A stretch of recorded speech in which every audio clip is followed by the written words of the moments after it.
secret at the heart of the government of Bangladesh. The Ahmed clan, a crime family at the center of power. We are not talking about some small-time thief here or a small-time robber here. We're talking about organized crime syndicate.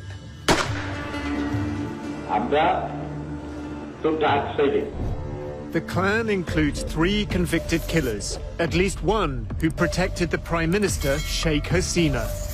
He was personal bodyguard. He had direct contact with Hasina.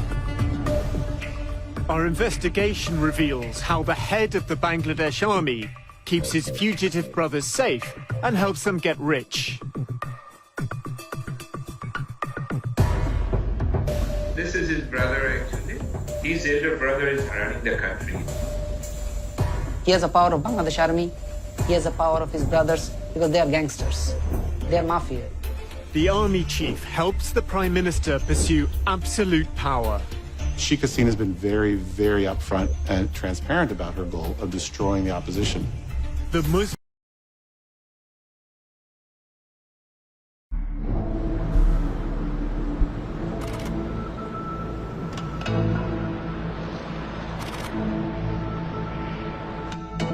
Sami discovers that his business partner, Haris Ahmed, is a wanted murderer on an Interpol Red Notice list. I felt that I have been used as a tool to provide a passage to a safe country for this man who established business with my assistance.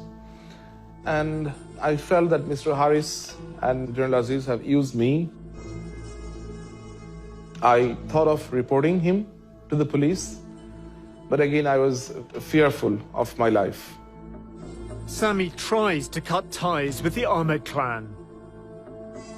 But when he does, the general sends him threatening emails.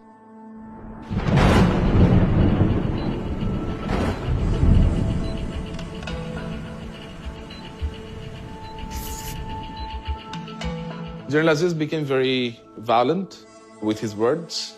He became very furious. He sent me emails where he directly threatened me.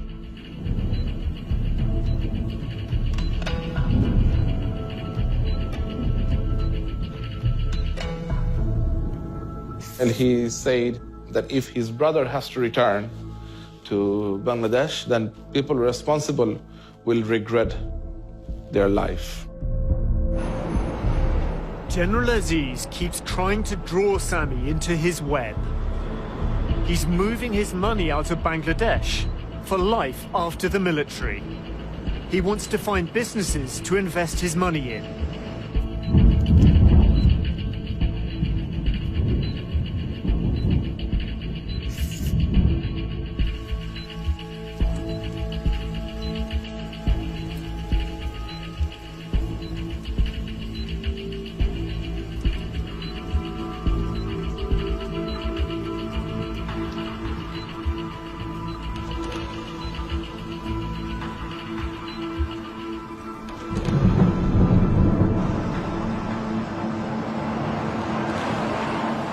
By 2019, Sami's had enough, but he goes along with their schemes. Except now, he's working with the I unit.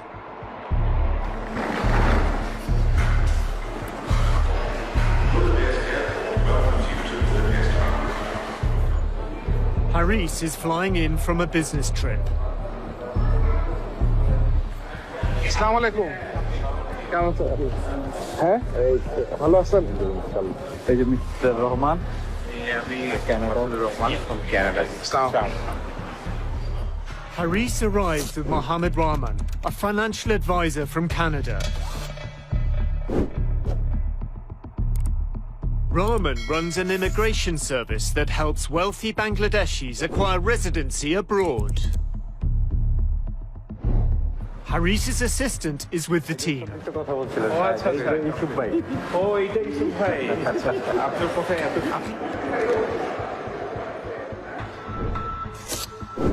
Yusuf Ali handles Haris's bookkeeping. কোথায় কোথায় গেলেন? France থেকে গেলাম Morocco থেকে turkey থেকে নাইলাম। ঘুরতে গেছেন? আচ্ছা। The discussion turns to Haris's political influence in Bangladesh. His associates know Haris has connections to the Prime Minister. আপনি মন্ত্রী হবেন কবে? আপনি মন্ত্রী হবেন কবে? মন্ত্রীকে কি করবো আগে? মন্ত্রীকে তো না চাই আপনি।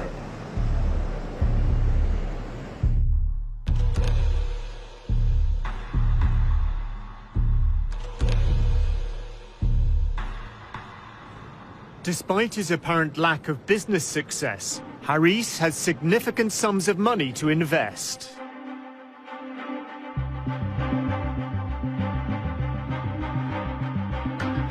Haris and Rahman want to buy a hotel. Sami is showing them around. How many rooms you have? 66. 66 rooms. এটা কত টাকা চাই? এটা 7.2 million euro. 7.2 billion বাংলা কত টাকা? ওই হোটেলটা is more viable than this one. The Bay of Bengal, the umbrella company for Haris's investments, has an office in this building. It's above a goulash restaurant, owned by Haris. Next door is an unlicensed foreign exchange bureau. That too belongs to Haris. It's manned by his assistant, Yusuf Ali. Yusuf confirms to Sami that Haris's main source of funds is government contracts from Bangladesh. কোন ধরনের ব্যবসা উনি involve? কোন ধরনের কাজ উনি involve? আসলে ওই যে মিনিস্ট্রি বা এই সমস্ত বা আরো সরকারি লেভেলের কোন দান্দা করছে আমার ধারণা। আচ্ছা আচ্ছা। হয়তো মামু লাগবে, না হয় মামুর জোর লাগবে। A letter from the Bay of Bengal company contains a proposal for a consignment of military bunk beds. It's addressed to the Director General of Border Guards Bangladesh, the BGB. It's dated November 2015. The Director General of the BGB is Haris's brother, Aziz. Patronage appears to provide Haris with ample earning opportunities. গত ইলেকশনে তো আমার সামনে দেখছি কতজনে দান্দা ওনারে যে বলছে ভাই আমার একটা নমিনেশন দিয়ে দেন, আমি 5 কোটি টাকা দেবো। Seriously? Yusuf says that Haris acts as a middleman and fixes army contracts for the right price.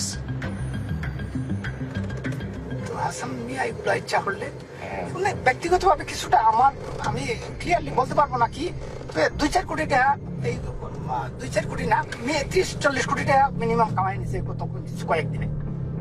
30-40 কোটি টাকা? Oh. The I unit obtains evidence that Haris Ahmed is establishing an investment portfolio outside of Hungary.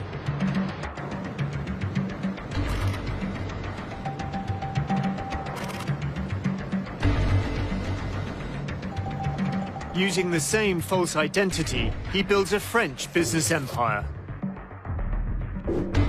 In 2018, he buys a stake in a company which deals in computers and IT. The company has 2 registered offices. One on the outskirts of Paris sells mobile phones and offers international money transfer services.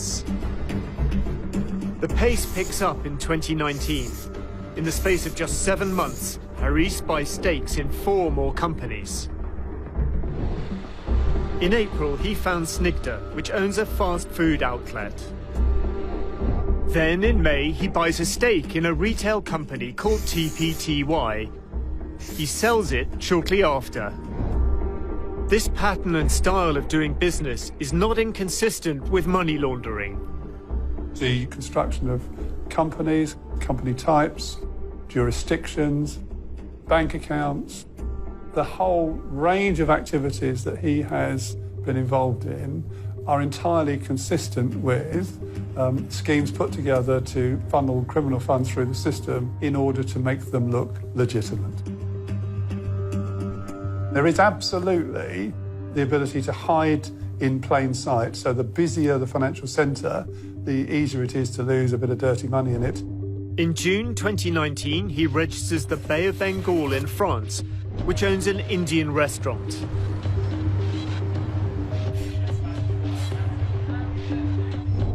And in November, another new company called Info Bay of Bengal. This store is at the company's registered address. He's connected to 3 properties in the Paris suburbs, including one with an estimated value of nearly $500,000. Corporate filings reveal a buying spree by Haris, who's moving money into France under his fake European Union residency. It's introducing the money into the system, layering, moving that money between lots of different companies and countries, and then integration, putting it back into the real economy. Well, what better place to put it back into than property? It is the traditional home of dirty money.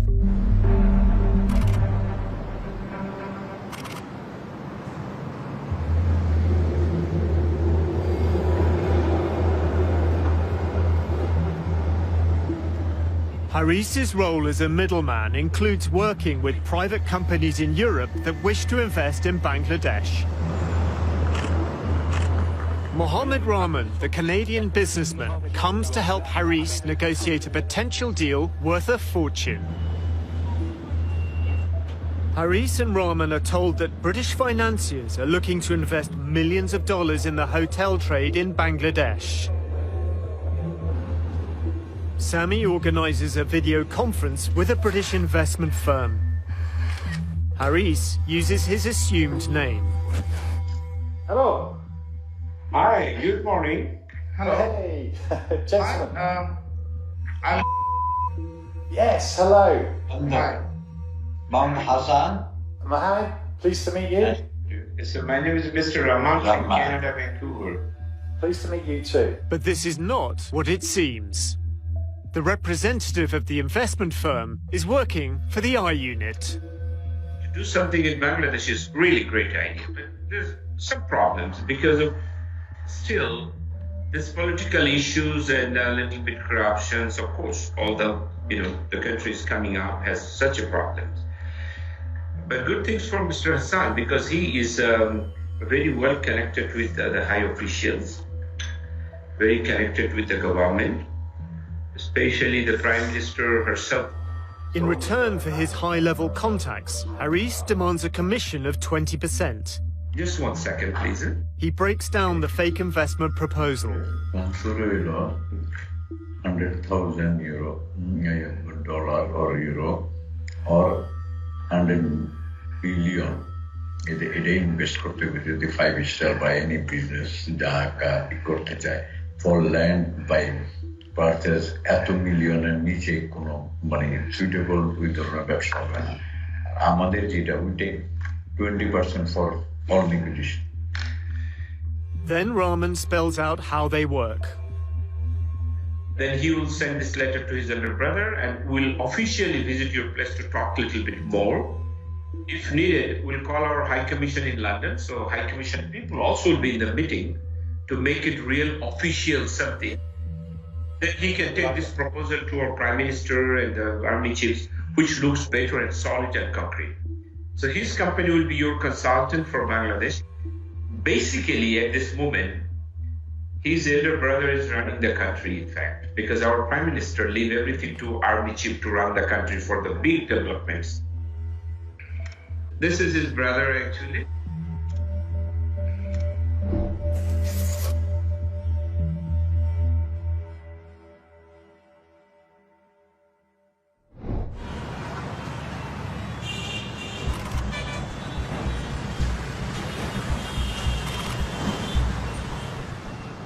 Sheikh Hasina must call an election. A year earlier, she'd appointed Aziz head of Border Guards Bangladesh.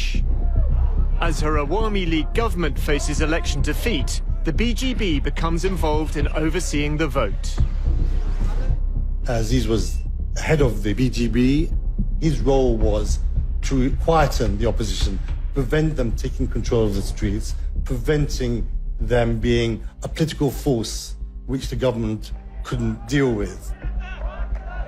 He was very proud of that, and he said that he was the one who handed those elections to Sheikh Hasina. It was a very crucial moment. It was very possible at that time that the Awami League government could have fallen. A few years later, Sheikh Hasina visits Aziz to discuss his future. The general believes his loyalty is about to be rewarded.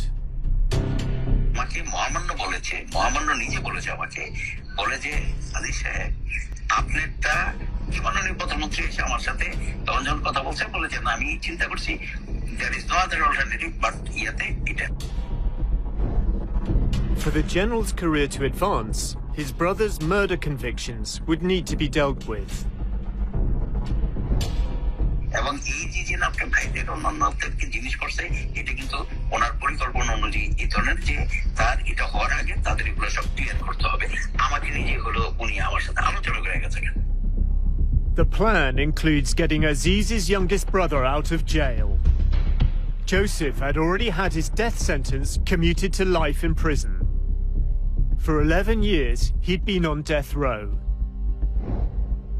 আর ভাইরে কিন্তু চলে যেতে পারতো না এমন না যে অন্য পার্টি থেকে হলো তাদেরকে তখন বলে নাই এই চলে আসো কিন্তু ওরা তো বেইমানি করে নাই ওরা তো রাজি হয় নাই কখনো ওই রক্ত নাই গেলে বেইমানি করে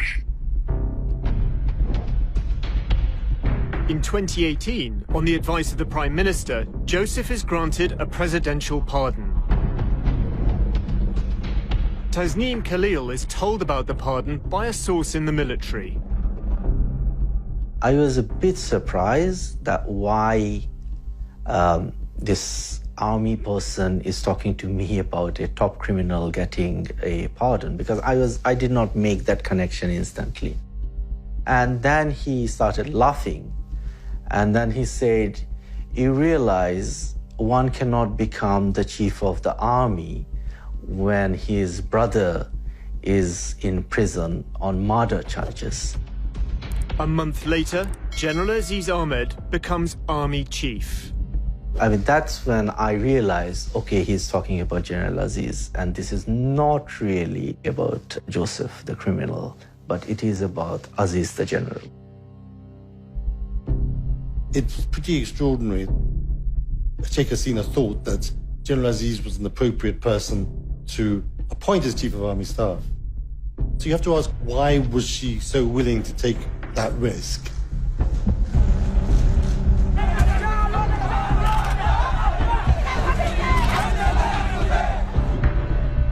In December, Sheikh Hasina holds another election. General Aziz helps her consolidate power. In 2018, Army played a very active role and assisted the massive rigging that went on in nearly every voting center in Bangladesh.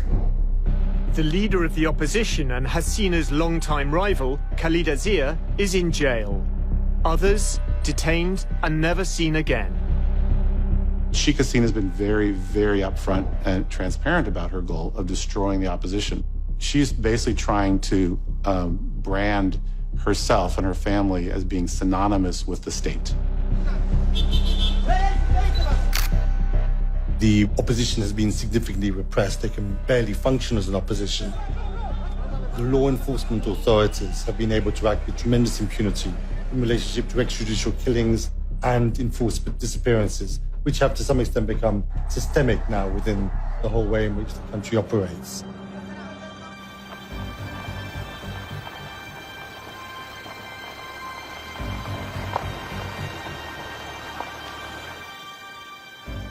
The I Unit has obtained documents that reveal how Bangladesh's security forces gather information on Sheikh Hasina's opponents. The files include a contract to purchase spyware dated June the 26th, 2018, the day after General Aziz took control of the army.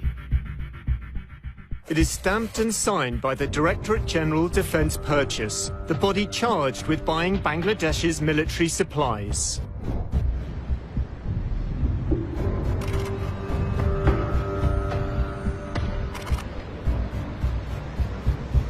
In February 2019, I was contacted by a friend of mine who was serving with the DGFI. A group of 4 Bangladeshi officers are visiting Budapest for some official reason. The officers are from Bangladesh's military intelligence service. I invited them for dinner. They said they will have 3 more guests with them. The 3 additional guests include 2 Israelis and an Irish national. But the 2 Israelis, who are intelligence experts, decide not to attend dinner. Only the Irishman gets out. The Bangladeshi officers introduced me to the guy, and he introduced himself as a contractor for some surveillance equipment company.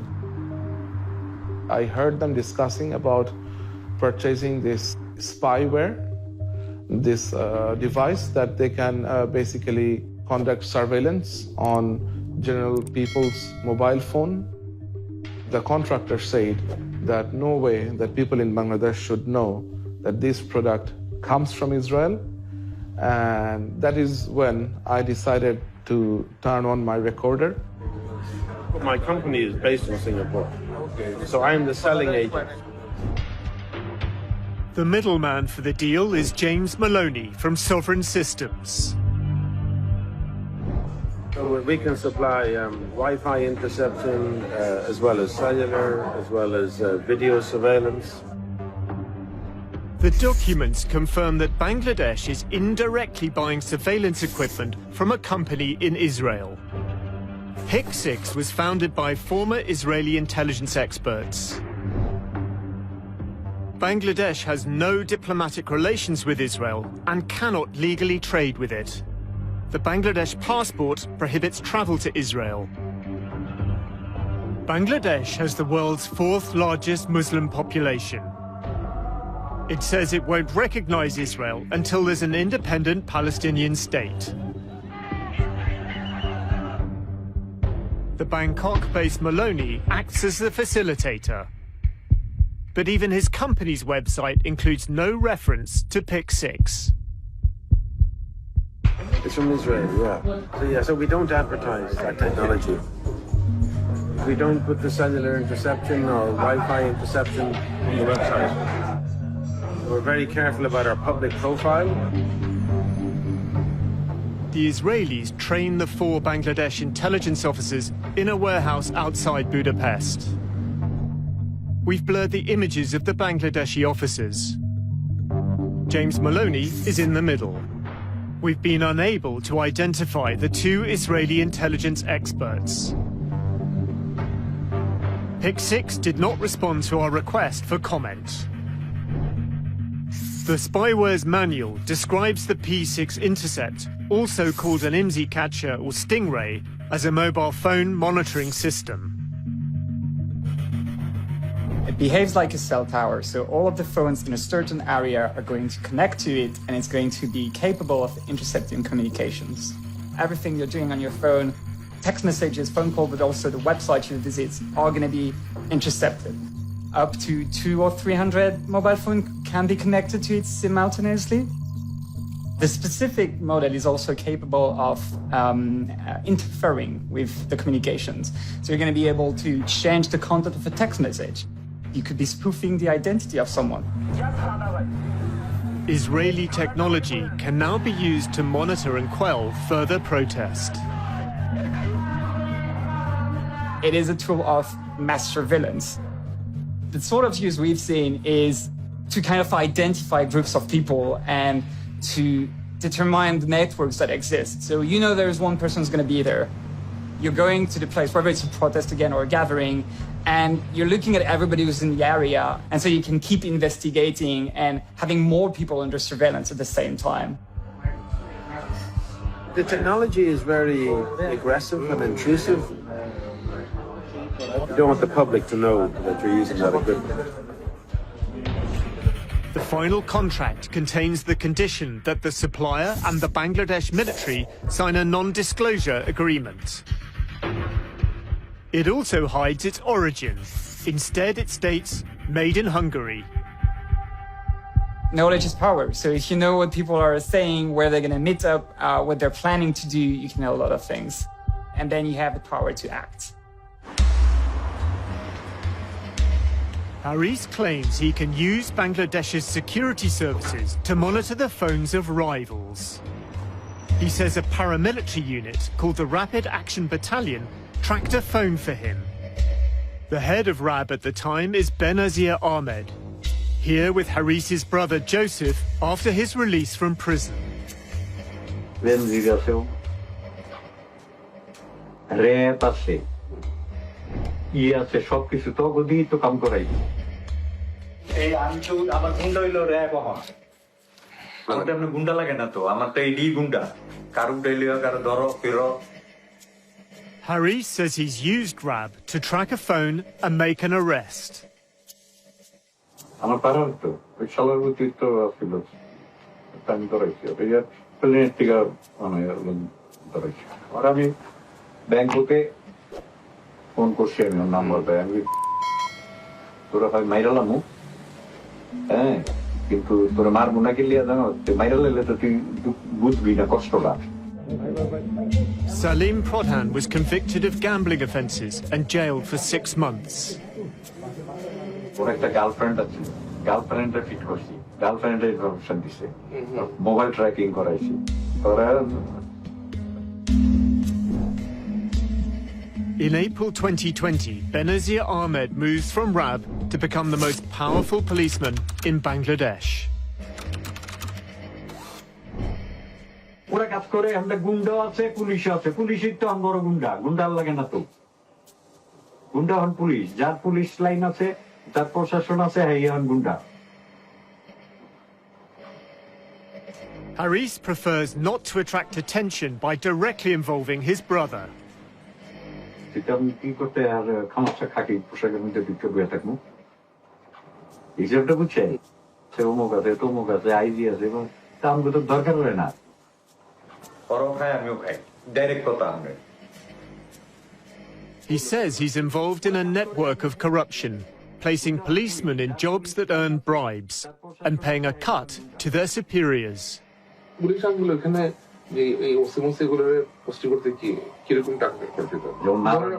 আমি আপনার airport থানার OC minimum 10 কোটি টাকা 5 কোটি টাকা actually ট্রান্সফারের টাকাটা খায় home minister IG police commissioner তিনজন মনে করেন 5 কোটি টাকা কন্ট্রাক্ট করলে হয়তো 3 কোটি টাকা দিয়ে 2 কোটি টাকা আমরা এটি কখন যায় বুঝছেন এই হলো কাহিনী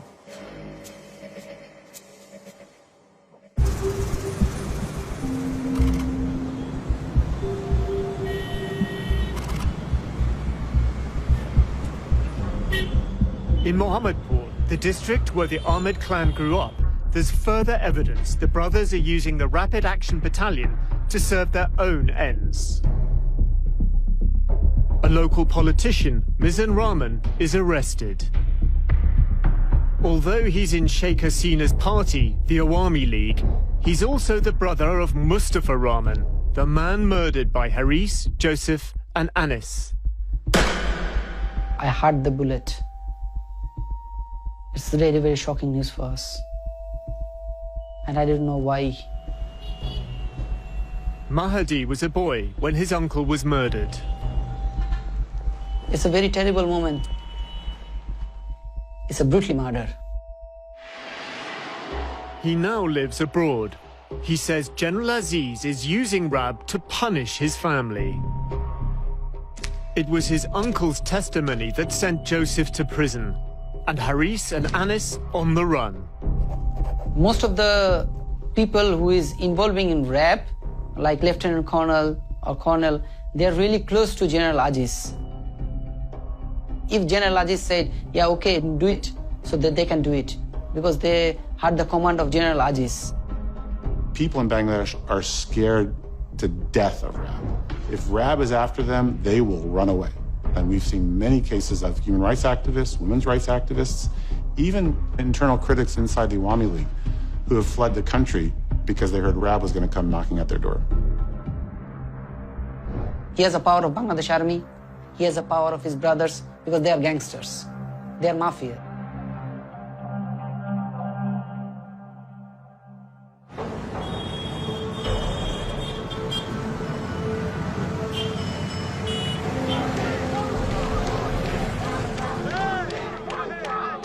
In a nearby ward in Mohammadpur, a young member of the Ahmed clan is running for election.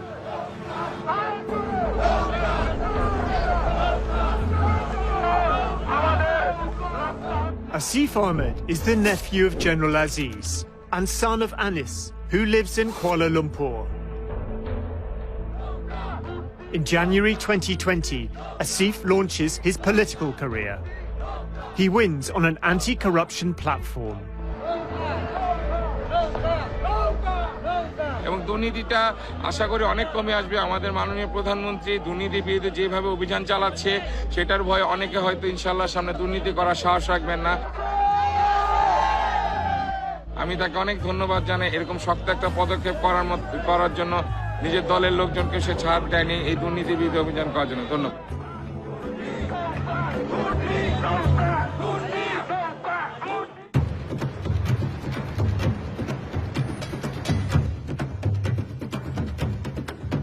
At the grounds of the Army's national headquarters in Dhaka, a high society wedding. The groom, dressed in gold, is General Aziz Ahmed's eldest son. I didn't expect him to be dancing for like that. Well, that's Aziz. That is Harris. Harris is absconding for murder, and here he is at a big society wedding with the Chief of Army Staff there. As well as Haris, Anis is visiting from Malaysia. This is jaw-dropping stuff. Like, these are gangsters wanted by Bangladesh police officially, and they're attending a wedding and the army chief is right there. They're partying, really. The country's senior military officers, political elite, and foreign dignitaries are in attendance. And the youngest of the brothers, Joseph, convicted of murder but pardoned, is also here. Oh, wow, that's Bangladesh's president. The pardon came from the president, Mohammed Abdul Hamid. The president of Bangladesh is at a wedding with these two absconding criminals and who should be arrested. Anis's son is also celebrating. He's the emerging politician campaigning on an anti-corruption ticket.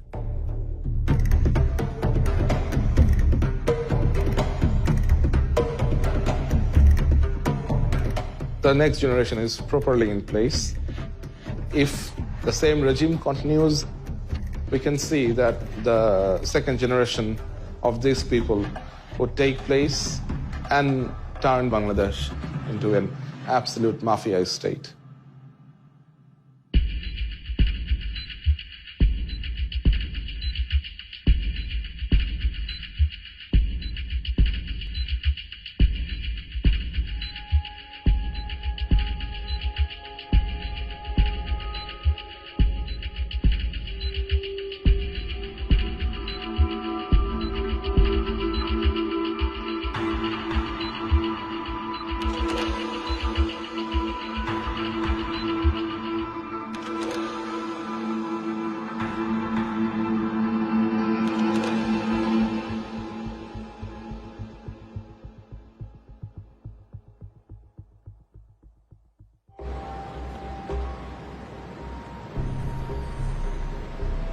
I feel that I have been relieved of a great responsibility that I had to share the truth, to expose these culprits to the world.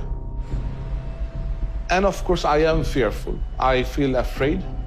I am feeling scared that they will come after me.